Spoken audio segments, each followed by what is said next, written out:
Germany is sitting on a potload of money, and all these other countries want in on it. And, of course, the Germans are savers. The French are profligate spenders, and they want Germany's money, as do all the other countries. But Germany is a saver. Don't take Germany's money. Well, remember, it's all-out war, Max, and in fact, that's in my next headline, all-out war, bankers versus everybody else. So we know Christine Lagarde is now an agent for these bankers, of course. And Nassim Taleb is pointing out that for the American economy and for many other developed countries, including all of Europe, the elephant in the room is the amount of money paid to bankers over the last 5 years. In the United States, the sum stands at an astounding $2.2 trillion. Yeah, and I just saw a story that CEOs of all companies in America and bankers are lobbying Washington to pass a new law that would make it so that they would not have to disclose their pay and bonuses to anybody, no regulatory authority, not to the SEC. Just keep all that information private, how they're raping and pillaging. Not just their bonuses, they're actually their income. And this was in the Washington Post where they were talking about breakaway wealth. And they're saying that this is just the wealthy, the top 0.1%. And 99% of Americans think they're part of that, but it's really only 0.1%. But they're becoming wealthier by taking the wealth from the rest of the population. As Nassim Taleb points out, over the next 10 years, you're going to see at this same rate, if you extrapolate this rate of wealth that the bankers are taking, it's going to be another $5 trillion over the next decade. That $5 trillion is not money invested in building roads, schools, and other long-term projects, but is directly transferred from the American economy to the personal accounts of bank executives and employees. I think it should really take the other approach, that when the CEOs and bankers are caught raping and pillaging, stealing money as they're doing, they should have to go door to door in the neighborhoods that they live and tell their neighbors that they are serial financial terrorist offenders. This is the Serial Financial Terrorist Offender Law. Millions of fish are dying along a major river in Fujian province. Chinese authorities say low oxygen levels in water after torrential rains caused the deaths, but local fish farmers suspect that pollution from nearby factories is the real cause. Fish farmers in southeast China are reeling after millions of fish suddenly died over several days last week. Chinese media estimates 8 to 9 million farm-bred grass carp died along a section of the Ming River in Fujian province. The fish started dying on August 27th, first in Huangtian Town in Gutian County, then downstream in Shuikou Town. Fujian's fishery authorities said on Tuesday that low oxygen levels in the water caused by recent torrential rain was to blame. But one farmer told the Shanghai Daily that even as they pumped oxygen into the water, fish kept dying in large numbers. Some suspect pollution from nearby industrial waste is the real culprit. The county took samples of water for testing. They say it's a lack of oxygen. It's not possible. It wouldn't cause such a large spread death. I believe it's waste from upstream, from manufacturing plants or something. Fish farming supports the livelihood of many locals. This footage posted by netizens online shows that farmers are now watching their fish rot in water instead of selling them on the markets. A lot of fish have died. We're all broke now. It's so strange. So many fish have died this year. Now the air has a foul smell. State-run media reports the fish die-off has affected about 800 fishing families, causing more than $29 million in economic losses.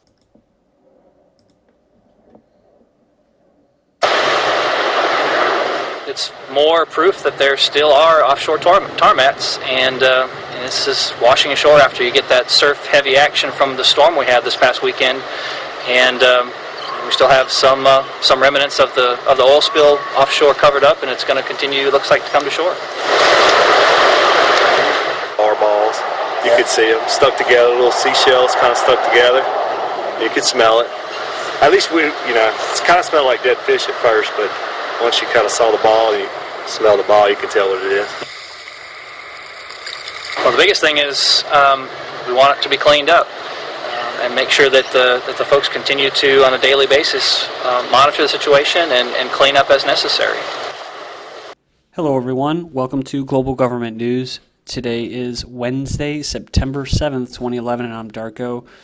This is part 1 of this news bulletin, and GGNonline.com is my website. That's GGNonline.com.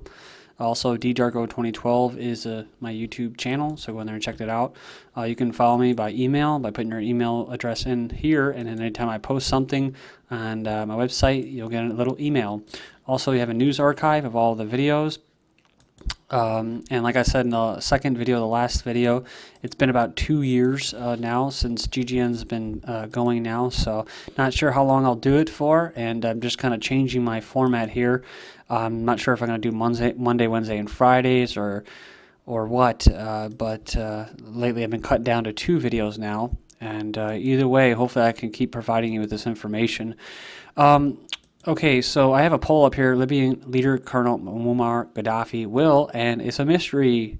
It's a mystery poll, so I can't see it, but you can. So go in there to ggnonline.com and you can check on it and vote on that poll. All right, I'm going to get started here. All the links for the headlines, along with Global Government News Group on Facebook, is in YouTube's video description, so go in there and check that out. European stocks fall sharply as debt fears hit banks. Then moving on, commodities, we have Brent crude at $115, up $3. Gas oil futures up $28. Heating oil futures up almost $6.50. Then moving down to precious metals, we have copper up $8 at $4.13. Gold up, actually it was down $51 and it was $1,821. Gold at $41. It was down just a tad. Moving on here, businesses post most job openings in 3 years. So companies advertise the most job openings in 3 years. Said more openings don't guarantee more jobs. Government said last week that employers failed to add any net jobs in August, the worst month since hiring since September 2010. And it moves on here, says there's heavy competition for each job. And that's right. It is very competitive, and a lot of these people are going into these jobs, if whatever manufacturing jobs are left, you have to go through a lot of a long process. You got to take all the drug test, the alcohol test, the background check, the whatever else checks. You got to pay whatever money to get into unions if there are unions, and then of course. Otherwise, you're going to be working at a eugenics complex, i.e. as a nurse, whatever, taking care of all of these baby boomers that are getting cancer and diabetes. Basically, the calling off of a generation. You can get into that, or you can get into the banking fraud complex, the rigged fascist economy. So you can get into those two things. Otherwise, you got Kmart, where you can go take a psychological profile along with all the other drug tests, alcohol tests, DNA tests, in order to pack groceries. So it says here, or pack groceries that were made in China. It says here, real unemployment rate rose in August to 16.2%. It says that's 26 million people. And it says the real unemployment rate is comprised of 3 different measures of the labor force that more accurately reflect who is really unemployed, as opposed to the official unemployment rate, which merely measures those who told the government they were unemployed and looking for work in the past month. So we have Obama to inject $300 billion in a bid to create unsustainable jobs. So he's going to steal $300 billion from people who aren't even born yet with interest. So he's going to borrow that, not spend it, but borrow with interest. So little tax slaves get to create jobs that aren't even going to be sustainable in the long run. So Ford building $1 billion manufacturing complex in India. So go in there and check that out. Then we have Gibson Guitar raid, part of government effort to extinguish American workforce, outsourcing remaining jobs to foreign countries.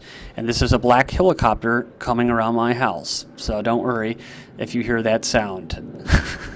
It says here, the CEO, did an agent of the U.S. government suggest to you that your problems would go away if you use Madagascar labor instead of American labor? Daniels is quoted as asking the CEO in a recent report. It says, after responding that the suggestion was indeed made in a written pleading, the CEO confirmed insinuations by the government that if Gibson would simply outsource its labor force, the CEO's problems would, quote, go away. And from Cryptagon.com, we have new evidence links Cisco to jailing and torture of Chinese. Sydney Morning Herald, that's the source, says here a human rights group suing Cisco for aiding the tracking and torture of people in China claims it has new evidence proving the tech giant tailored its technology to specifically enable these abuses. So it goes in there and revelations claim that Cisco trained Chinese officials in how to surveil net users could prove damning for the company, which has always claimed it has been no more than selling stock standard technology to the regime. Israeli medical staff deserts hospitals after public anger, basically over poor working conditions and low wages, and this is after a big protest in Israel. It says U.S. falls to 5th in global competitiveness. Well, that's because they're outsourcing all the jobs. And the government's paying for it. So with your tax dollars, again, economy grew slower in some regions, says the Fed.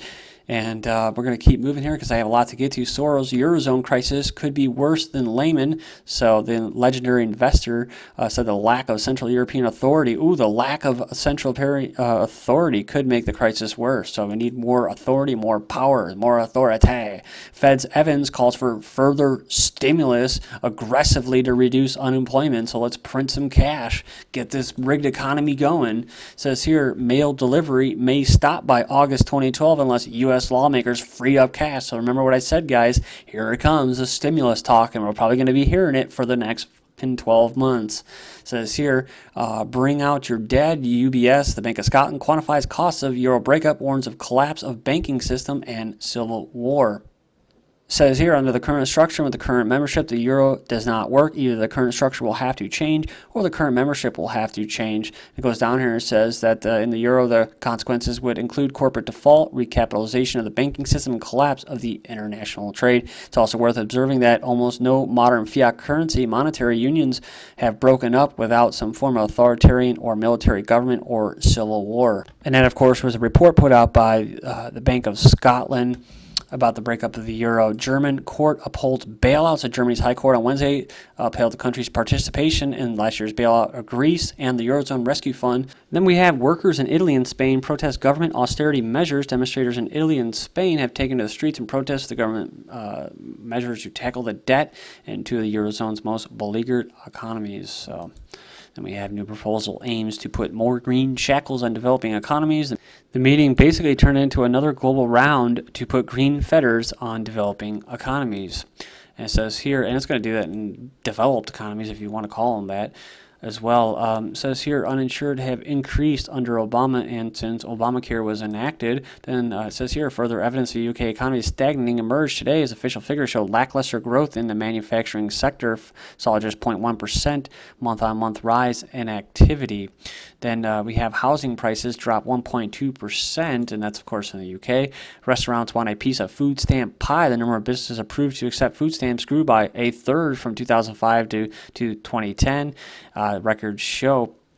Talk about dollar stores, discount stores, gas stations, and pharmacies. And, of course, you have more people on welfare and food stamps than ever before. So, Scorpion in your soup. EU spends $2.5 million encouraging people to eat insects, and that's right.